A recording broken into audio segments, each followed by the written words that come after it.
Welcome back to another episode of Divine Journey 2. In the last episode, we made this ME crafting terminal, as well as this farming station, which I repurposed for canola to power our diesel generator. And I also completely redid this room, so now we have our fermenter or squeezer making us plant oil and ethanol. And I just used some flue ducts and ran them into the refinery to make us biodiesel. And then that just runs straight into the diesel generator. And then there's a connection up here, it goes above the ceiling into our power cell. And then the arc furnace is over there. And also I redid this hallway, as you can see. We have the mechanism machines. I made a couple extra infusing factories. One of them's for redstone, one of them's for diamond, and the other one's just for compressed obsidian. And this is just other miscellaneous machines. I also made two compactors. One of them is for gears, as the gear mold, the other one's for plates. And on this wall, I redid our refined fuel and what is it? Resin setup. So it's just the same thing, it's just sawmill into the fractioning still. And then I just have some crates here for buffers. And then the other machines are all to make refined fuel. And then this redstone furnace I crafted up. I also made the pyrolytic conversion, which basically turns it into a one block coke oven, respectively, and it's quite slow.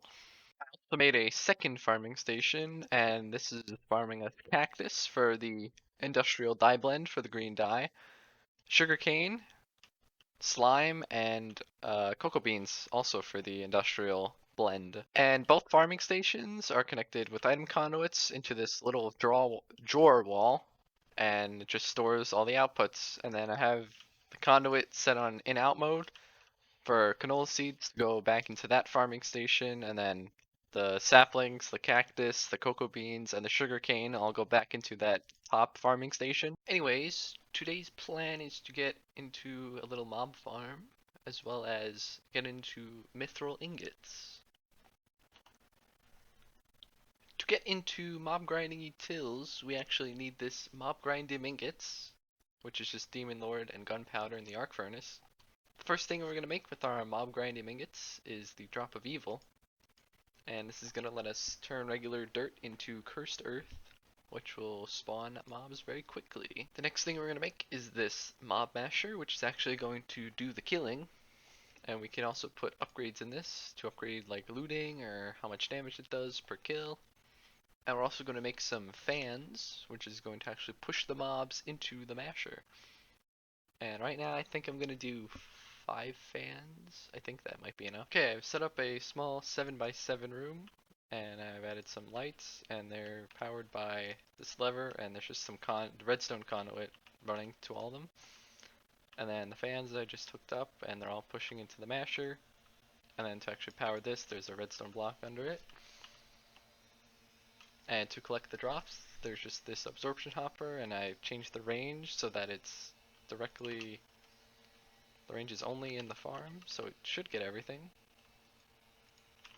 And then I just have some fluid conduit running to a drum, and then some item conduit running from a buffer chest into a drawer controller, and then there's probably going to be like a wall of drawers around here. And yeah, but to actually start our mob farm, we need to take our drop of evil and just right click it on some dirt, and we're good to go. If we turn our lights off, we should start getting some spawns. Okay, I've quickly made a sound muffler just to muffle all the mob sounds. But yeah, it looks like we're getting some drops, and we can eventually make these looting upgrades, but they're a little expensive right now because of the mob grindium. But yeah, I'm gonna set up this drawer wall real quick. So I've actually decided to make 3 of the looting upgrades since we had the resources, but also noticed we're actually running very low on redstone, so I'm gonna have to go mining for that. Next up, we're going to get into a bit of mithril ingots. And to do that, we have to make all 4 of the dusts from thermal expansion. Here's pyrotheum, cryothium, aerotheum, and petrotheum. Next up, we need mana dust, which is a combination of all the dusts and some RF powder. Next up, we need platinum, and the really only reliable way is to actually combine nickel and cinnabar in the induction smelter, and that'll give a 100% chance for one platinum ingot. And to actually get cinnabar, it's just crushing down either redstone or gold, and it looks like the stabilized redstone gives the best chance at 50. So if right now we're kind of lacking on cinnabar, so we're only going to do 32, but that should be good for us for now. And to actually get our mithril, it's just platinum, some demon lord, and mana dust in the arc furnace. And now that we have unlocked mithril, we actually unlocked chapter 11, which is further mechanism, as well as industrial foregoing and some RFTools. The builder's actually right here. So next up, to actually get further into mechanism, we need this electrolytic core, but this requires a sentient ender, which also requires a soul vial with a witch in it. And we can actually get witches through the summoning creatures roots ritual. And we just need to supply sticks, redstone, and string on these catalyst plates. And if we start the ritual, we should get a witch. So we actually need more machine frames to continue, and what a better time than to automate Grains of Infinity. So we're just going to use pyrotheum, since it lights basically anything on fire once it comes into contact with it, like that. And then the fire will just spread around it. And eventually, once the fire goes out, the absorption hopper should collect it, and there's it automated. I just surrounded the four sides with some netherrack that should keep pretty much everything lit. I also added an absorption upgrade to that, and it covers pretty much all of it. So we already have like 18 actually. I also chunk loaded this, so it should run indefinitely pretty much. Another resource we need for this electrolytic core is these enhanced machine parts, which take these enhanced machine chassis, which take the end steel chassis, and we need a bunch of end steel, and that's just end stone, dark steel, and obsidian in the alloy smelter. Okay, I've gathered up everything for the enhanced machine chassis.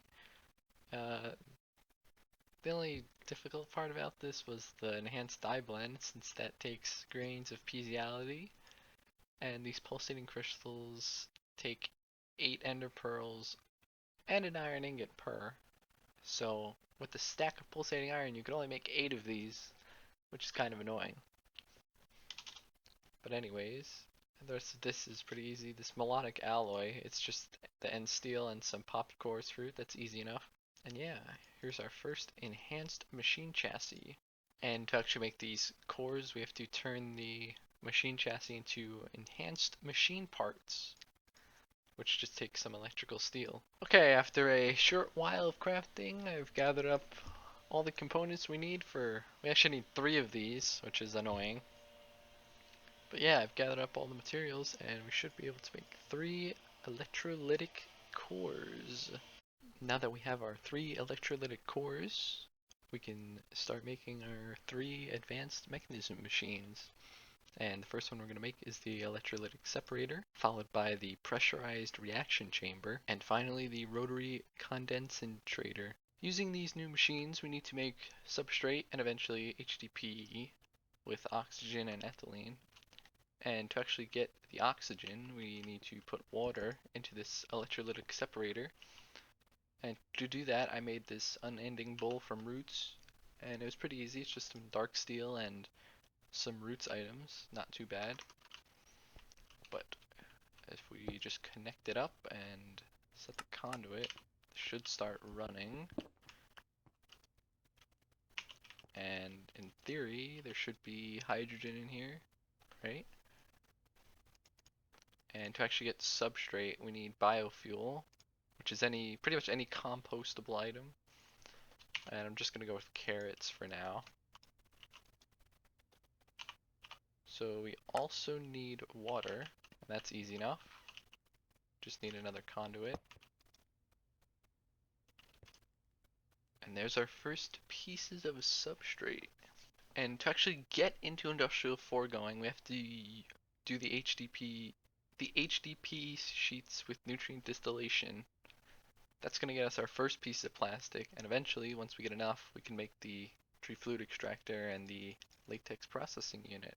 So to actually get our HDP pellets, we need to turn this ethylene that we got from the substrate into liquid ethylene, and that's done in the rotary condensator.